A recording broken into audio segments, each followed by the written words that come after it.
નિડરતાની પહેલી શરત નિષ્પક્ષતા અને પ્રામાણિકતા હોય છે અને દૂરથી બહુ શક્તિશાળી દેખાતી ભારતીય જનતા પાર્ટીની 162 બેઠકોવાળી સરકાર એ અનેક સમયે લેવાતા સમયાંતરે લેવાતા નિર્ણયોથી સાબિત કરે છે કે આ સરકાર ગમે તેટલી તાકાતવાળી દેખાતી હોય, જો સમાજનો સાથ અને શક્તિ મળે તો કોઈ પણ એને દબાવી જાય છે.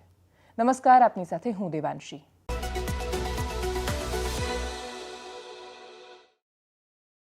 ન્યાય મળવો અને ન્યાય આપવો એ સરકારની પ્રાથમિક ફરજ છે. નાગરિકનો અધિકાર છે અને ન્યાય મળવો જોઈએ. એ વ્યક્તિ નવીનભાઈ હોય કે પછી આ રાજ્યના કોઈ પણ હિસ્સામાં રહેલો સામાન્ય માણસ, એને ન્યાય મળવો જોઈએ. પણ એના ન્યાય મળવા માટે એના સમાજનું સાથે હોવું જો જરૂરિયાત બની જાય, એને ન્યાય મેળવવા માટે સતત સોશિયલ મીડિયામાં ચાલતા કેમ્પેઇન, સમાજોના વર્ચસ્વની લડાઈ, નેતાઓના આધિપત્યની લડાઈ અને આખી સંઘર્ષની વાત રાજકીય રીતે મુકાવા માંડે ત્યારે બિલકુલ સ્પષ્ટતાથી સમજી લેવું જોઈએ કે સરકાર હવે સમાજોના ઈશારાથી અને દબાણથી કામ કરી રહી છે. અને એટલે જ કોણ સાચું અને કોણ ખોટું એ સાબિત કરવા પણ જો સમાજે દબાણ કરવું પડે તો સરકાર એને કયા મોઢે પોતાની સફળતા અથવા 162 બેઠકોની તાકાત અથવા શક્તિશાળી સરકાર તરીકે આપણે એને જોઈશું. એ ઉદાહરણ સમજવા માટે પૂરતું છે કે જ્યારે હીરાભાઈ સોલંકી જાય હોસ્પિટલની નીચે નવીન બલદાણિયાના કેસમાં કે જેનામાં જયરાજ આહિર પર આરોપ લાગ્યા છે, માયાભાઈ આહિરના એ સુપુત્ર છે કે એમણે માર મરાવ્યો છે નવનીતભાઈને. નવનીતભાઈના આખા કિસ્સામાં પોલીસની ભૂમિકા પહેલેથી શંકાસ્પદ રહી. પીઆઈએ જે દબાણ કર્યું એમના પર, એના પછી ડીવાયએસપી રીમા ઝાલાએ બીજા દિવસ આવીને પત્રકાર પરિષદ કરીને પોતે એક ફેંસલો સંભળાવી દીધો અને ક્લીન ચીટ આપી દીધી. આખા કેસમાં મૂળ વાત છે એને બાજુ પર મૂકીને એક અલગ જ રીતે આખા ઘટનાક્રમને લઈ જવાનો પ્રયત્ન કરવામાં આવ્યો અને એના પછી સમાજ આવ્યો.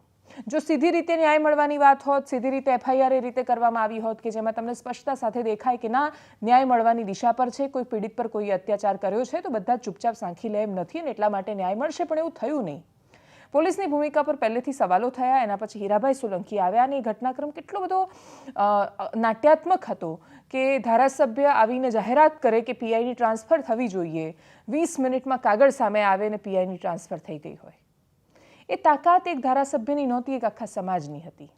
અને એનાથી એ મોટી વાત એ હતી કે સરકાર ધીરે રહીને એ વાત રિયલાઇઝ કરી રહી હતી કે ભાઈ પોલીસ તો ઘણા બધા કિસ્સામાં કદાચ આવું કરતી હશે, પણ આ કિસ્સામાં એમને રાજકીય નુકસાન બહુ મોટું જાય એમ છે. એના પછીનો ઘટનાક્રમ સોમવારના દિવસથી આજથી જે શરૂ થયો એ પણ બહુ મહત્વનો છે. 15 ધારાસભ્ય, 3 સાંસદો, એક કેન્દ્રીય મંત્રી હોય, એક કેબિનેટ મિનિસ્ટર હોય ને એ બધા જ ભેગા થઈને મુખ્યમંત્રી અને ડેપ્યુટી સીએમને રજૂઆત કરે અને રજૂઆત કર્યા પછી એવું કે ત્યાં માંગણી કરવામાં આવે કે એસઆઈટીની રચના થવી જોઈએ. આ બધા જ ધારાસભ્યો અને સાંસદો ગાડીમાં બેસીને પોતાના ઘરે જવા માટે નીકળે અને ઘરે પહોંચે એના પહેલાં એસઆઈટીની જાહેરાત થઈ ગઈ હોય. એ એસઆઈટીની જાહેરાત ધારાસભ્યો કે સાંસદો કે મંત્રીઓ મળ્યા એના પહેલાં ન થઈ શકી હોત. પણ જ્યારે સમાજો દબાણ કરે અને એ દબાણ પર સરકાર કામ કરે ત્યારે શું થાય એનું આ બહુ મોટું ઉદાહરણ છે. જે પણ ન્યાય માટે લડી રહ્યા છે એ લોકોને ન્યાય મળવો જ જોઈએ, પણ ન્યાય મળવાની પ્રાથમિક શરત તમારો સમાજ જો બહુ શક્તિશાળી છે તો જ ન્યાય મળશે. કેવી રીતે હોઈ શકે?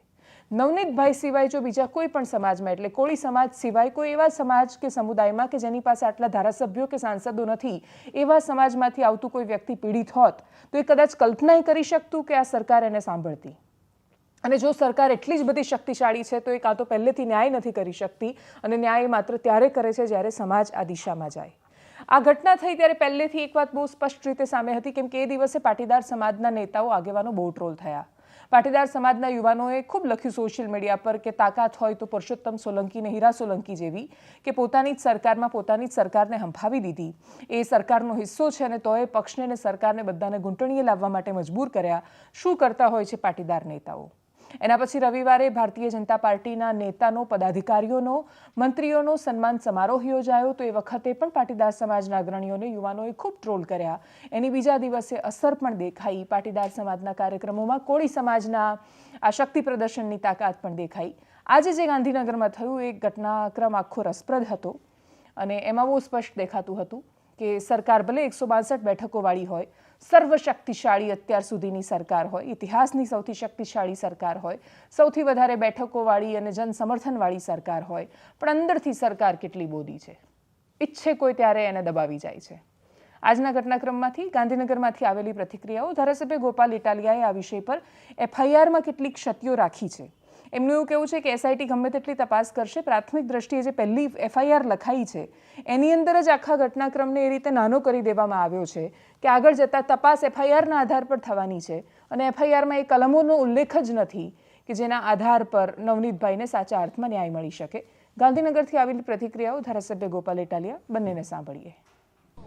નવનીતભાઈને ન્યાય મળે અને સાચી દિશામાં ક્યાંક એવું લાગે છે નવનીતભાઈને કે ભાઈ આ સાચી દિશામાં તપાસ નથી થઈ રહ્યો અને એના કારણસર આ તપાસ થવી જોઈએ અને આ તપાસ બીજા કોઈને સુપૃત કરે, ડીઆઈજી લેવલે તપાસ થાય, એસઆઈટી બને, એના માટેની એક રજૂઆત થઈ છે અને સંપૂર્ણપણે આ ન્યાય અન્યાયની લડાઈ છે, અસામાજિક કોના સામેની આ લડાઈ છે.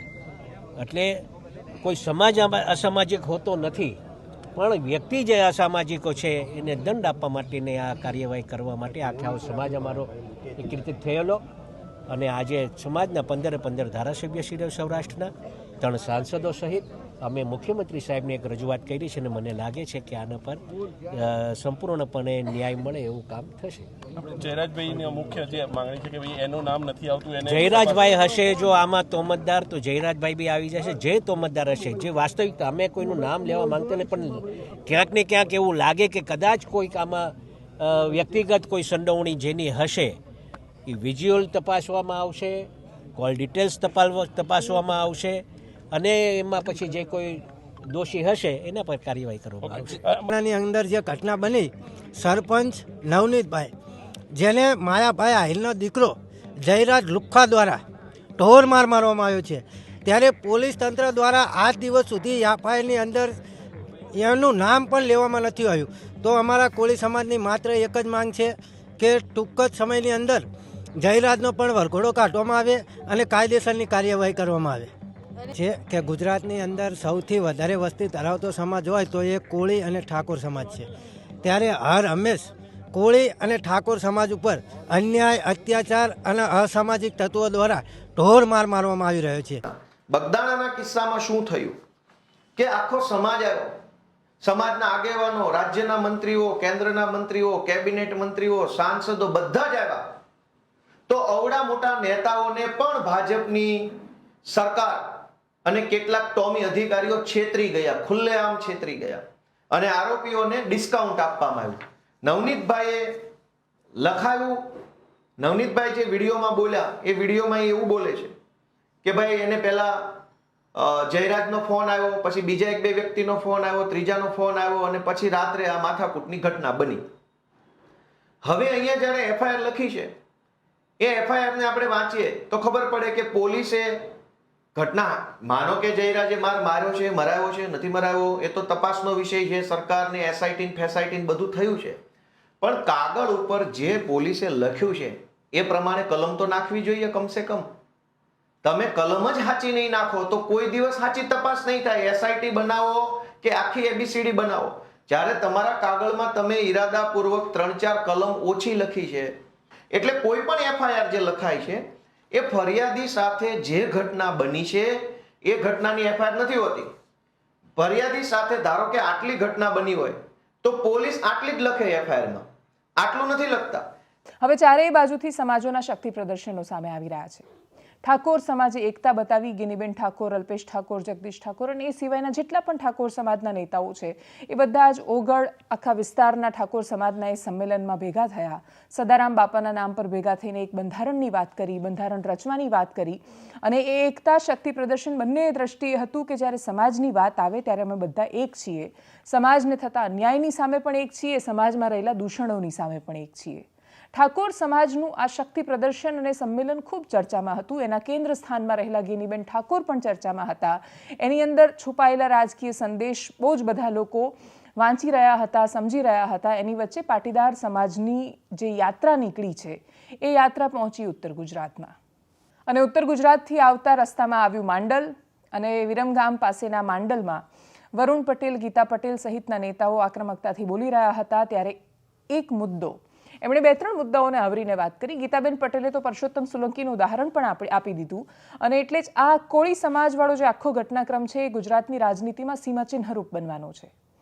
એવો ઘટનાક્રમ રહેવાનો છે કે જે જ્યારે પણ સમાજના નેતાઓ સમાજને તાબે કે શરણે નહીં થાય અથવા સમાજની વારે પણ નહીં ઊભા રહે, ઘટનાને જોવાના બંને દ્રષ્ટિકોણ છે.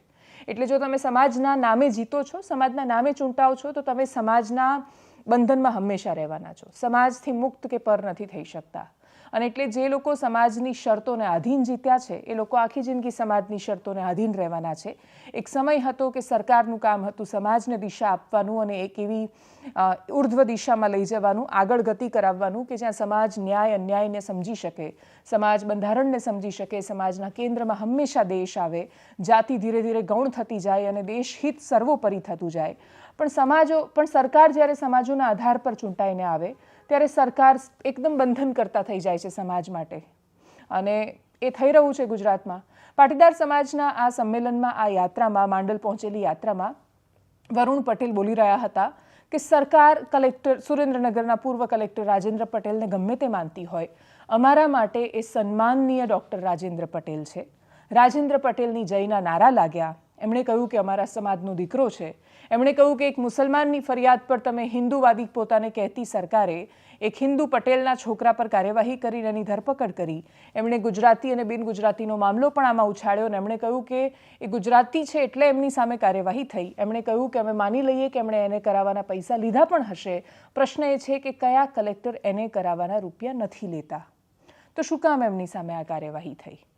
આ મામલે જે રીતે દબાણ ઊભું કરવાની કોશિશ થઈ છે, આ વિષય આખો કેન્દ્ર સરકાર સાથે જોડાયેલો છે. ફરિયાદીએ ફરિયાદ સીધી કેન્દ્ર સરકારમાં કરી છે અને ઉપરથી ઈડીએ આવીને ઇતિહાસમાં પહેલીવાર કોઈ કલેક્ટરના ઘરે રેડ કરી છે. એમની ધરપકડ પણ થઈ ગઈ છે, સસ્પેન્ડ પણ કરી દેવાયા છે. આ તાત્કાલિક લેવાયેલા નિર્ણયો પર પાટીદાર સમાજ તરફથી જે વલણ આવી રહ્યું છે એ પણ જોવું બહુ જરૂરી છે. અને કદાચ કોળી સમાજના એ શક્તિ પ્રદર્શન પછી પાટીદાર સમાજ તરફથી ઊભા કરાતા આ પ્રશ્નો. અને બીજો વિષય, જે મુખ્ય વિષયની એમણે આખી આ યાત્રામાં વાત કરી છે, એ છે હવે રાજનીતિક રીતે પણ મળતું આરક્ષણ, કે રાજનીતિક રીતે પણ પાટીદારોને આરક્ષણ મળવું જોઈએ. તમે આર્થિક રીતે અમને પછાત માની રહ્યા છો તો રાજકીય રીતે પછાત કેમ નહીં માનવાના? અને એટલે જ રાજકીય રીતે અમને આરક્ષણ કેમ ન મળે એ વિષય પણ ઉપાડવાની શરૂઆત થઈ છે. અને એટલે જ 2027ની ચૂંટણી જો કોઈને અત્યારથી દીવા જેટલી સ્પષ્ટ દેખાતી હોય તો એણે આંખો ફરીથી બંધ કરીને ખોલવાની જરૂર છે. કેમ કે રાજકીય ચિત્ર બહુ જ ધૂંધળું થવા જઈ રહ્યું છે 2027નું. આ ચૂંટણી 2017થી ઓછી નહીં હોય. વર્તમાન સ્થિતિ જે દિશામાં જઈ રહી છે એ દિશા તો એ જ બતાવી રહી છે. સાંભળીએ વરુણ પટેલને.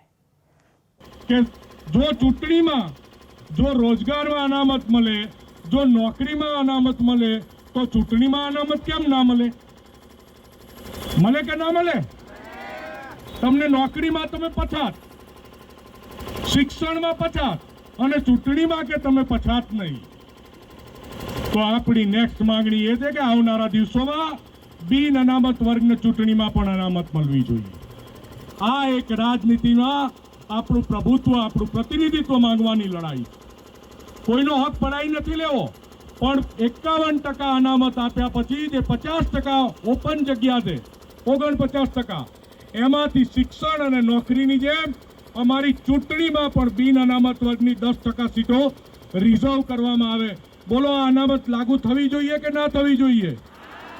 તમે બધા જે લાગણી, જે રોષ, જે ગુસ્સા ના કારણે ગુજરાતના ઇતિહાસમાં પહેલીવાર માંડલ તાલુકામાં આટલા પાટીદારો ભેગા થયા છે, એ આપણો પાટીદારનું ગૌરવ, પાટીદારનો દીકરો રાજેન્દ્ર પટેલ. આપણા સરકાર ગમે તે કે અમારા માટે સન્માનનીય રાજેન્દ્ર પટેલ અમારા કુળનું, અમારા સમાજનું ગૌરવ છે. રાજેન્દ્ર પટેલ જિંદાબાદ! Doctor Rajendra Patel! Doctor Rajendra Patel! Doctor Rajendra Patel! 2026નું વર્ષ એ રાજકીય રીતે આખી દુનિયામાં અસ્થિરતાનું વર્ષ હશે અથવા એવા આઘાતો લઈને આવશે એવી ભવિષ્યવાણીઓ બહુ કરાઈ હતી. એટલે બાબા વેંગાથી માંડીને નસ્ટ્રેડમસ સુધીની ભવિષ્યવાણીઓને લોકો જોઈ રહ્યા હતા. ભવિષ્યવાણીઓ દરેક વખતે સાચી નથી પડતી, પણ એ એક દિશા બતાવે છે વર્તમાનને જોતા કે શું થવા જઈ રહ્યું છે. અને એટલે જ વેનેઝુએલાના પ્રેસિડેન્ટને અચાનક જ અમેરિકા સ્ટ્રાઇક કરીને ઉઠાવી લે, મોડી રાત્રે ધરપકડ કરે અને પછી એમને ન્યૂયોર્કની અદાલતમાં રજૂ કરવામાં આવે, એ જ બતાવે છે કે 2026નું વર્ષ વૈશ્વિક રાજનીતિમાં કેટલી મોટી ઉથલપાથલ લાવશે. આ બહુ જ મોટું બેલેન્સ બગાડનારો નિર્ણય પણ વિશ્વની રાજનીતિમાં હોઈ શકે છે. ભારત સરકારે કોઈ સ્પષ્ટ વલણ આ વિષય પર નથી દાખવ્યું. એમણે કશું જ નથી કહ્યું આ વિષય પર, સિવાય એ કે વેનેઝુએલામાં રહેતા નાગરિકોની સુરક્ષા માટે અને મદદ માટે એમ્બેસી કાર્યરત છે. વેનેઝુએલામાં વર્ષોથી જે શાસન કરતા હતા એ નિકોલસ મદુરો અને એમના પત્નીને ઉઠાવી લેવામાં આવ્યા અને પછી એમની તસવીરો, વિડીયો, બાકીનું બધું રિલીઝ કરવામાં આવ્યું. આ ઘટનાક્રમ થયો એમાં મહત્વની ઘટના જે યુએસમાં થઈ એ ઓહાયો સ્થિત જેડી વેન્સ, અમેરિકાના ઉપરાષ્ટ્રપતિ, એમના ઘર પર પણ હુમલો કરવામાં આવ્યો. ડોનાલ્ડ ટ્રમ્પે કહ્યું કે વેનેઝુએલાની અંતરિમ સરકારને એ માનવા માટે તૈયાર નથી અને એટલે જ ઇન્ટરિમ ગવર્મેન્ટ ત્યાં કામ નહીં કરે, પણ સેક્રેટરી ઓફ સ્ટેટ માર્કો રૂબિયો, અમેરિકાના સેક્રેટરી ઓફ સ્ટેટ, એ વેનેઝુએલાની સરકાર ચલાવશે. વેનેઝુએલામાં અને જે વેનેઝુએલાના નાગરિકો અમેરિકામાં રહે છે એ લોકો ડોનાલ્ડ ટ્રમ્પના નિર્ણયની ખાસી સરાહના કરી રહ્યા છે. પણ આ એક એવો દેશ છે કે જેની પાસે અઢળક સોનું છે, જેની પાસે અખૂટ ભંડાર છે તેલના, અને એટલે જ જ્યાં તેલ છે ને જ્યાં સોનું છે ત્યાં અમેરિકાના રાષ્ટ્રપતિઓની અને અમેરિકાની સરકારની વર્ષોથી નજર રહી છે. અને એટલે જ તાનાશાહીના નામ પર વર્ષોથી કોઈ પણ દેશના નેતાને મારી નાખવાનો, એના પછી કોઈ એક તાલિબાન જેવી સંસ્થાઓનું નિર્માણ કરવાનું, પછી એ જ તાલિબાન સામે પડે ત્યારે એને ટેરરિસ્ટ ઓર્ગેનાઇઝેશન કહેવાનું, ને પછી પહેલાં એમને લાવવાના, પછી એમને પાડવાના, આ વર્ષોથી અમેરિકા અને અમેરિકાની સરકારના ખેલ રહ્યા છે. દરેક વખતે આંચળો ઓઢીને વાત કરતા હતા, અલગ અલગ ઢાલ બનાવતા હતા. ડોનાલ્ડ ટ્રમ્પે એટલીસ્ટ એ પ્રામાણિકતા ખાસા સમયથી દાખવી હતી કે સ્પષ્ટ કહી રહ્યા હતા કે વેનેઝુએલામાં એટલે જવા માંગે છે કેમ કે ત્યાં મબલક સોનું છે અને ત્યાં અઢળક માત્રામાં તેલ છે. અને આ કયા પછી પણ વિશ્વની રાજનીતિમાં કોઈ ખાસ ફરક નથી પડ્યો. પ્રશ્ન માત્ર એટલો છે કે જો અમેરિકા સિવાય જો કોઈ બીજા દેશે આ કર્યું હોત તો આ ઘટના આટલી જ સામાન્ય ઘટનાની જેમ એટલીસ્ટ પશ્ચિમના મીડિયાએ આ વાતને એ રીતે લીધી હોત. જવાબ એનો ના છે.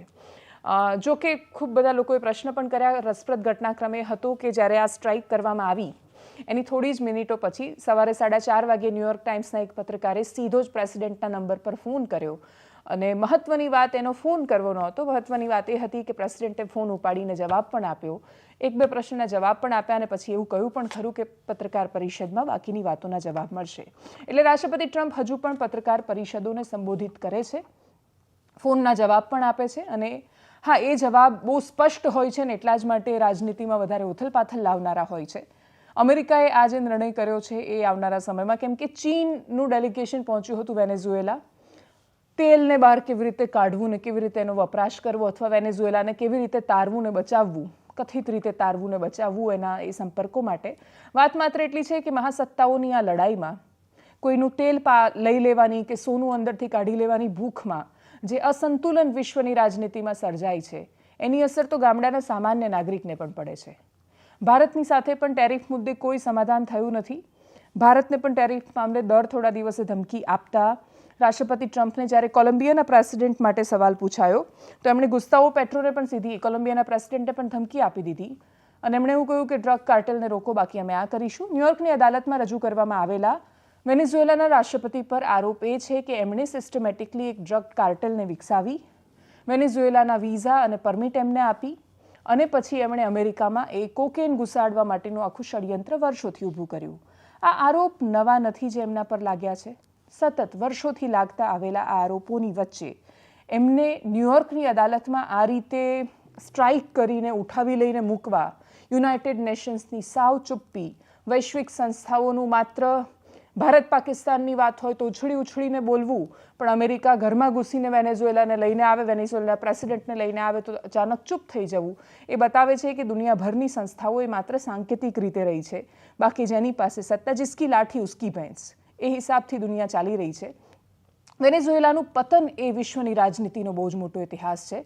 વેનેઝુએલાના પતનની રાજનીતિ, એક અતિશય સમૃદ્ધ અને સુંદર દેશનું આ રીતે બરબાદ થઈ જવું, એ પણ રાજનૈતિક ઘટનાક્રમની બહુ જ મોટી એવી કહાની છે કે જે કદાચ બતાવે છે કે જો તમારે દેશને બરબાદ થતાં રોકવો હોય તો શું ન કરવું જોઈએ.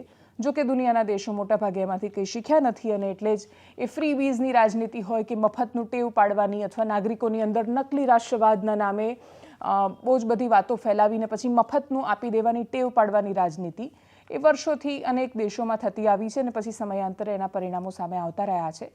એનાલિસિસમાં અત્યારે બસ આટલું. જો આપ અમને યુટ્યુબ પર જોઈ રહ્યા છો તો સબસ્ક્રાઇબ કરો, ફેસબુક પર જોઈ રહ્યા છો તો ફોલો કરો, વિડીયોને શેર કરો. નમસ્કાર.